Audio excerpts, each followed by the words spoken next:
Hello everybody and welcome back to another video of Anurag Conceptuals. चलिए इस video में अपना नया चैप्टर स्टार्ट करते हैं, दैट इज प्राइस। स्टार्ट करते हैं इंट्रोडक्शन ऑफ द प्राइस से। फॉर एग्जाम्पल, अगर आप लोग किसी दुकान से कोई सामान परचेज करने जाते हो तो सबसे पहले आप यही पूछते हो उससे कि भाई इसका प्राइस कितना है, ये कितने रुपए का हम लोगों को पड़ेगा, एक्सेट्रा एक्सेट्रा। ये हम लोग क्यों पूछते हैं? क्योंकि हमारे पास रिसोर्सेज तो लिमिटेड है और हमारी वांट्स अनलिमिटेड है। अगर हमारी पॉकेट मनी अलाउ करेगी उस गुड्स को परचेज करने के लिए, तभी तो हम लोग उसे परचेज करेंगे, अदरवाइज नहीं करेंगे। तो इसी वजह से that resources are limited, price becomes the most important element from both micro branches and from the macro branches. Clear guys? Price is the most important subject from the micro and macro branches of economics. In micro sense, price means the price of only goods and services, while in macroeconomics, price represents the general price level of the nation. अगर general level पर बात करें, micro level पर बात करें, तो price को हम लोग डिफाइन कर सकते हैं simply the MRP of goods and services. But अगर नेशनल लेवल पर बात करें, मींस मैक्रो लेवल पर बात करें, तो प्राइस रिप्रेजेंट्स करता है जनरल प्राइस लेवल को। अब ये जनरल प्राइस लेवल क्या होता है, इसे हम लोग आगे डिस्कस करने वाले हैं in the topic of forms of prices. The rising prices level affects the economy. अगर प्राइस का लेवल लगातार बढ़ रहा है, राइज हो रहा है, तो वो हमारी इकोनॉमी को इफेक्ट करता है। इंट्रोडक्शन के बाद टॉपिक आता है meaning of the price. The payment made for the goods and services is the price. जो गुड्स एंड सर्विसेज परचेज करते टाइम हम लोग पेमेंट करते हैं, उस पेमेंट को बोलते हैं price. In the present monetary system, the payment for the goods and services is made in the currency of that country. अगर प्रेजेंट मॉनेटरी सिस्टम की बात करें, तो जो करेंसी हम लोग पे करते हैं at the time of purchase of the goods, तो उसे बोलते हैं price of the goods. Therefore the price is the quantity of money which is paid for 1 unit of goods and services. एक unit of goods and services purchase करते time हम लोग कितनी quantity of money पे कर रहे हैं, उस क्वांटिटी को बोलते हैं प्राइस। फॉर एग्जाम्पल, अगर आप लोग एक एप्पल का आईफोन परचेज करने जाते हो तो उसके लिए आप 70,000 रुपए पे करते हो, तो ये 70,000 क्या हो जाएगा, एक क्वांटिटी ऑफ मनी, और आप क्या परचेज कर रहे हो उससे, 1 unit of good. So this is what we call the price of the goods and services.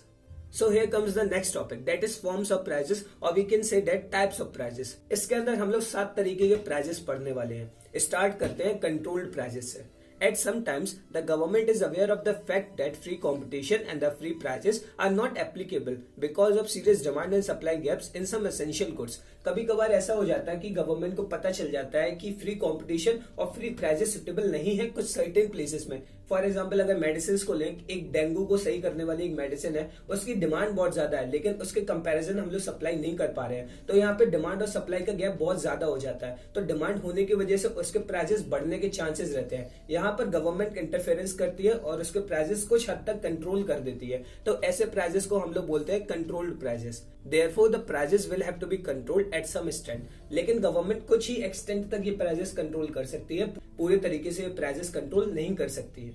So this is the controlled prices. इसके बाद बात करने वाले हैं हम लोग रेगुलेटेड प्राइजेस की। The prices of goods and services or public utilities are regulated by the concerned authority. When the prices of these goods and services are fixed by a specific authority, it is called regulated prices. हम लोग बात कर चुके हैं control prices में। Control prices में government control करती है कि प्राइस कितना रहना है, लेकिन रेगुलेटेड प्राइजेस में एक स्पेसिफिक अथॉरिटी या फिर कंसर्न अथॉरिटी डिसाइड करेगी, उसे रेगुलेट करेगी कि उसके प्राइजेस कितने रहने वाले हैं। क्लियर है ना गाइस?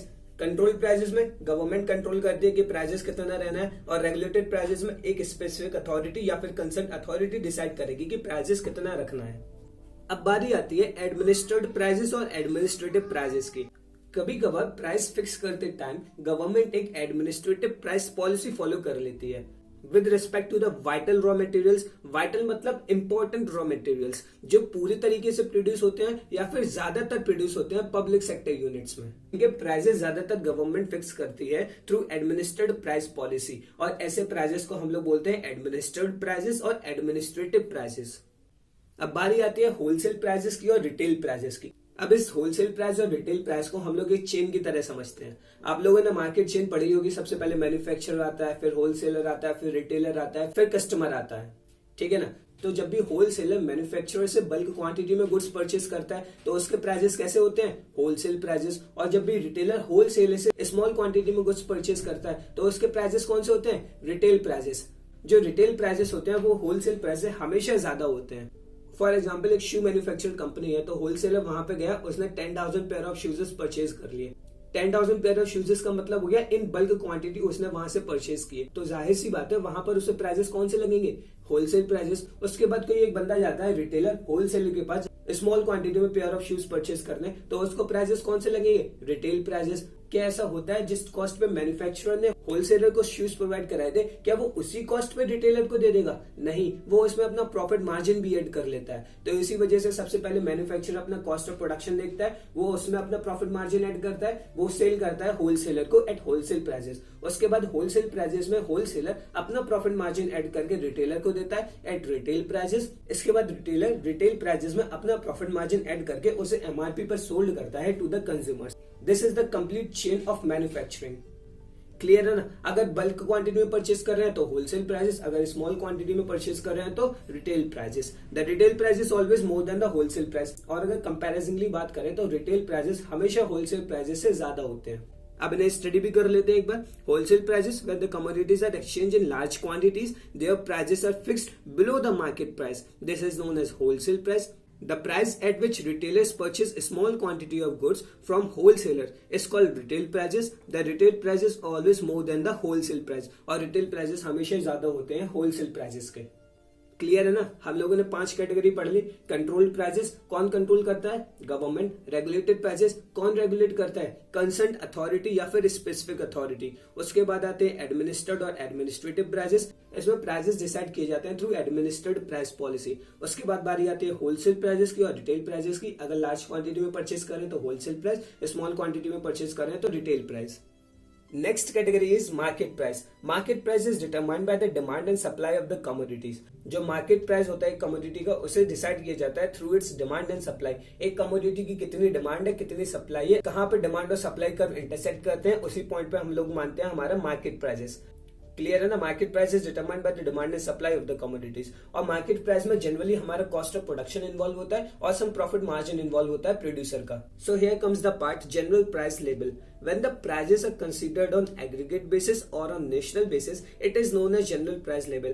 अगर हम लोग प्राइजेस को ऑन एग्रीगेट लेवल पर देखते हैं, एग्रीगेट का मतलब हो गया टोटल, या फिर नेशनल लेवल पर बात करते हैं, तब उन प्राइजेस को हम लोग बोलते हैं general price level. The general price level expressed in terms of all commodities. ये जो जनरल प्राइस लेवल होता है उसे हम लोग रिप्रेजेंट करते हैं थ्रू ऑल द कमोडिटीज। मतलब एक इकोनॉमी में जितने भी गुड्स एंड सर्विसेज प्रोड्यूस हो रहे हैं उन सभी के प्राइजेस को मिलाकर हम लोग जनरल प्राइस लेवल को कैलकुलेट करते हैं।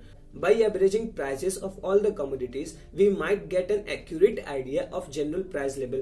अगर हम लोग सभी कमोडिटीज के प्राइसेस का एवरेज निकाल लेंगे तो इससे हम लोगों को एक एक्यूरेट आइडिया मिल जाएगा about the general price level of the economy. और यही जनरल प्राइस लेवल इकोनॉमी को रिप्रेजेंट करता है कि इकोनॉमी में इन्फ्लेशन है या इकोनॉमी में डिफ्लेशन है।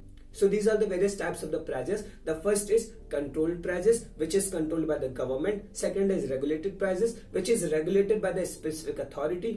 The third is administered or administrative prices. When the prices are fixed by the administered price policy, these are known as administered prices. And then we have studied wholesale prices and retail prices. अगर large quantity में purchase करें तो wholesale prices, small quantity में purchase करें तो retail prices. उसके बाद बात की थी मार्केट प्राइस की। मार्केट प्राइसेस में दो चीजें इन्वॉल्व होती हैं, cost of producing that commodity and some profit margin of the producer. उसके बाद बारी आई थी general price level. General price level क्या होता है? Average of prices of all the commodities produced in the economy. अब इसके बाद टॉपिक आता है फैक्टर्स अफेक्टिंग द प्राइसेस। ऐसे कौन कौन से फैक्टर्स होते हैं जो प्राइस को इफेक्ट करते हैं? Fluctuations in prices influence the living standard of people. जो प्राइसेस में फ्लक्चुएशंस आते हैं उसकी वजह से स्टैंडर्ड ऑफ लिविंग भी इफेक्ट होता है। अगर प्राइसेस बढ़ जाते हैं तो लोगों का स्टैंडर्ड ऑफ लिविंग कम हो जाता है। ऑन द अदर एंड अगर प्राइसेस घट जाते हैं तो स्टैंडर्ड ऑफ लिविंग बढ़ जाता है। Prices of commodities are influenced by both internal and external factors. और जितने भी प्राइसेस होते हैं सभी गुड्स एंड सर्विसेज के, ये दोनों फैक्टर्स से इफेक्ट होते हैं by way of internal factors and by way of external factors. Internal factors ऐसे फैक्टर्स होते हैं जो मैनेजमेंट के कंट्रोल में होते हैं, उससे वो कंट्रोल कर सकती है कुछ हद तक। लेकिन एक्सटर्नल फैक्टर्स ऐसे फैक्टर्स होते हैं जो मैनेजमेंट के आउट ऑफ कंट्रोल होते हैं, उससे वो कैसे भी कंट्रोल नहीं कर सकती। सो गाइस, इस वीडियो में इतना ही। मिलते हैं नई वीडियो में। और अगर आपने हमारे चैनल को सब्सक्राइब नहीं किया है तो प्लीज सब्सक्राइब कर लीजिए और बेल आइकन को भी प्रेस कर दीजिए ताकि मेरे लेटेस्ट अपलोड की नोटिफिकेशन आपके पास सबसे पहले पहुंच सके। This is Anurag signing off.